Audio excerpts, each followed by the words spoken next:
this video is quick little rundown of what was going on with the car, what has been going on with the car. So this video took place, or the incident that happened took place about a month ago, towards the end of December.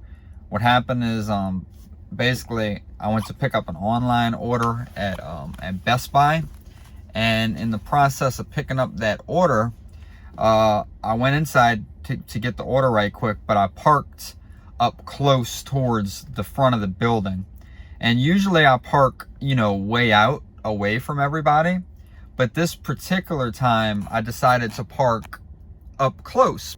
And all of a sudden, I received an alert on my phone. Sentry mode has been triggered due to a Sentry event occurring. So I immediately go running outside, literally running outside, and I look at my car and I don't see any damage. But as I walk closer, I realize, oh, and then I seen it.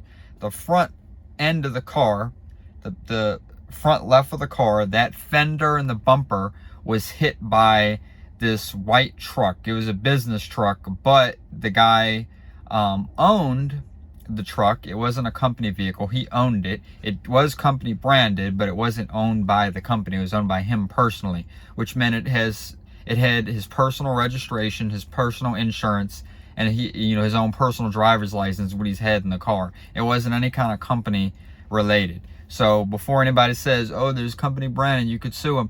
No. This guy owns the truck personally, not through the company. So just to clarify there. But what I'm about to play, and I'm going to play this now, is I have two videos. The audio is going to go silent for a second, and I'll let you guys watch them. I'm going to play video one now.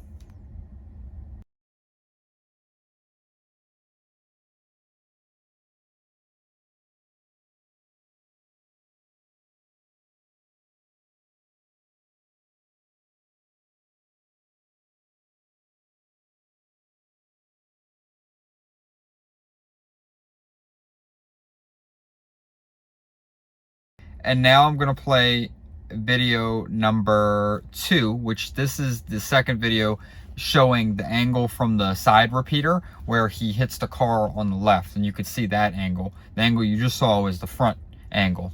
I'm going to play the side repeater angle now.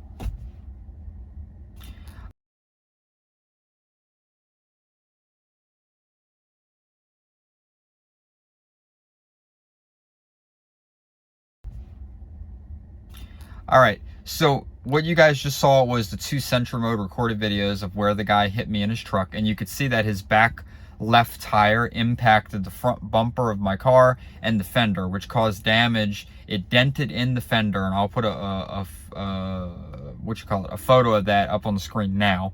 And it crushed in the bumper a little bit as well, and you can see there's a little mark on the fender where it chipped the paint. So I reached out to my mechanic, James. Shout out to James. He actually knew a body shop, and the guy that owns the body shop's name is Cody.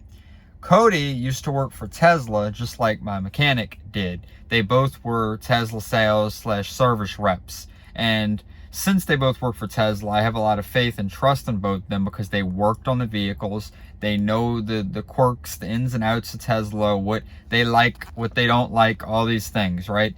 So I went with James's guy, Cody, to do my work, or to do the work on the car, to get the paint fixed and the bumper fixed and all that stuff. His shop is called Unique Collision Center. It's in Gulfport, Mississippi. I live, of course, near the New Orleans area, so it was a bit of a drive for me to get out there. But I brought the car out. I dropped it off towards the end of December. They ended up having the car for nearly a month. I just picked it up, and it's January 16th now. So literally a month the car was gone. And what the delay was getting clips and pins and little things they needed from Tesla, and getting the actual paint from Tesla, getting all that shipped. It was, of course, during the close to end of December when my car got hit.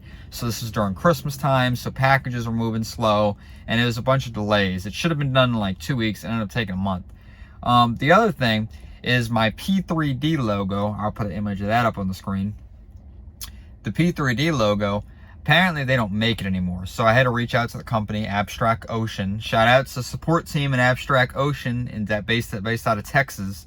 You guys are awesome. whoever you were at the warehouse that went and found y'all last emblem y'all had of the P3D Plus, because y'all don't sell it anymore, thank you for sending me that last emblem. So Abstract Ocean had one left of this emblem, and they sent it to me. And the reason is that I need the emblem is because when the body shop, of course, repainted the fender and blended the fender in, they had to remove my Mountain Pass Performance logo and my P3D Plus logo because they had to blend the fender in.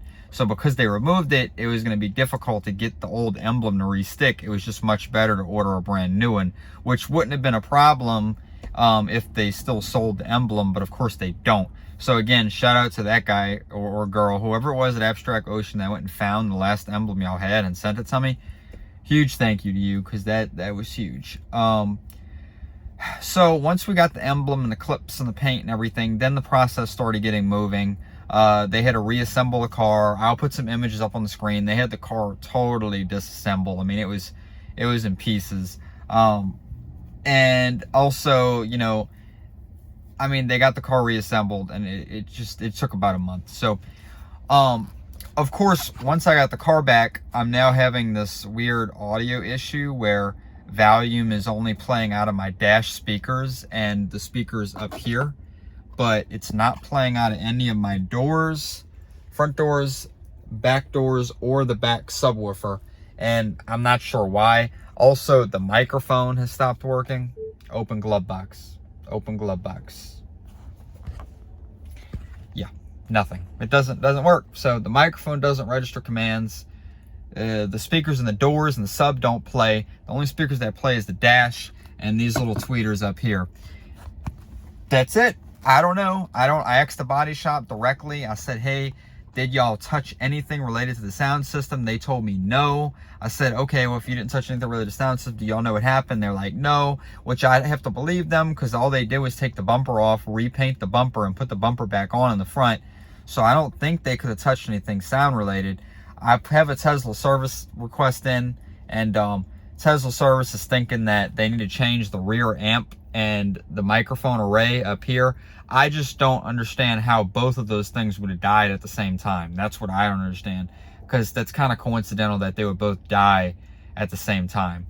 But that's what Tesla is thinking to replace it. But that's besides the point. I have a whole separate video specifically related to that incident and whatever Tesla does to fix it. Whenever I do finally get it fixed, I'll keep you guys updated, so maybe that video helps somebody.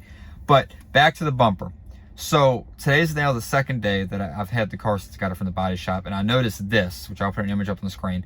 This is like paint bubbling or like dirt debris in the paint, and it's only in one little tiny spot towards the bottom right of the bumper. I did let Unique Collision Center know about this, and they said they would document it on my record. Of course, I texted Jesse, who's one of their supervisors at the shop.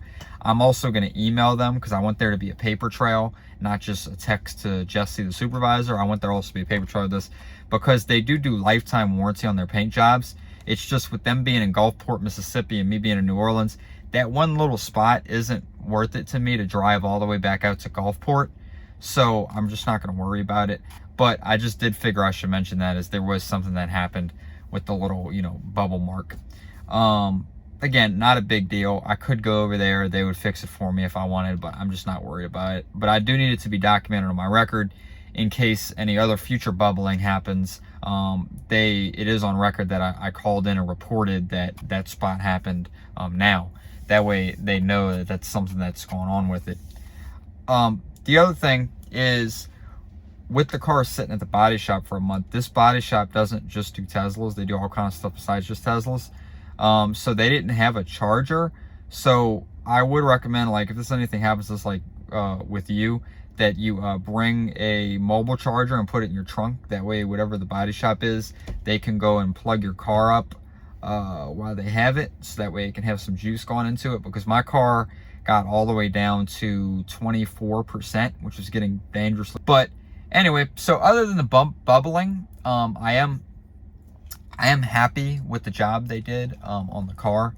The paint is a really beautiful dark red. Jesse, the supervisor, said they put a lot of layers of paint on it to make it a deep dark red color, and I'm impressed with it. I had some fading on the bottom of a bumper at the very bottom on the right and left from the factory, where the robot arms, when they were spraying it, I guess they missed. But now with having the bumper repainted, all that's fixed. So that's good. I'm impressed with the paint, other than that little spot where it bubbled up, but tiny little spot. But yeah, that's about it. I just wanted to do a quick video and let you guys know and show you guys that my car was hit, and I had to have my driver's side fender painted and the entire bumper repainted. And I just felt like I needed to do a video on that and keep the log of my journey with the car. And again, if your car is hit and you're going through the same thing I went through, you know, get a charger, get a mobile charger, throw it in the trunk. If the shop doesn't have a wall connector, provide them with the mobile connector, that way at least they can plug it into a 120 volt outlet and have your car trickle charging while it's sitting at the shop and you're waiting for the body work to be done. So